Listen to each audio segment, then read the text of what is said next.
Dibin duruşmaya pêkanîna adaleta civakî, misogerî û mayîndkirina rêveberiya xweser a dîmokratîk e. û bejdarbûna zêdî di 108 delegeyan ji hemû dîwanên adeletê û komîtên aşîtiyê û malên jinan sêyemîn konferansa Encûmena Dadweriya Civakî ya Herêma Cezîrê li navenda Mihemed Şêxo li bajarê Qamişlo bi rêve çû. îro konferansaya sêyemîn ya Dada Civakî ya Cezîrê em li derdixinin bi hazirbîna 177 delege ji dewawînê adeletê û not delege ji dîwan ji lijnên silhê û malê jin.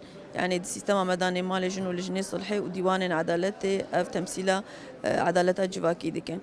Di vê konferansê de niha rastî me wegotî civîn çêkirin ser asta saziya her sê saziya silhê û malê jin û dîwanên adeletê danê civîn hatin li derxistin. Netîca va civîna encama va civîna bi mecalisên xwecehîranê hatin parvekirin, nîqaşkirin, nêrîn hatin standin di va civîna danê.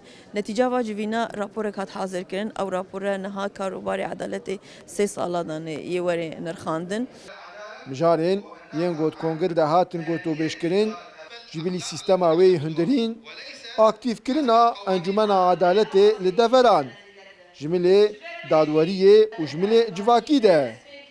û her wiha nirxandina karê encûmenê li ser dirêjehiya her 3 salên derbas bûyî.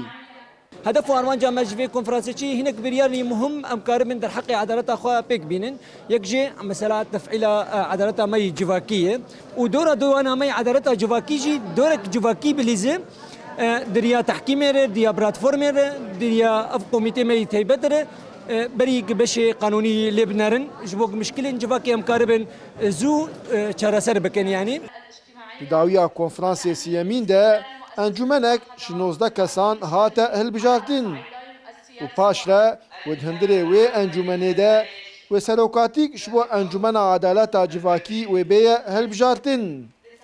Dara Berekat, Kurdsat News, Qamişlo.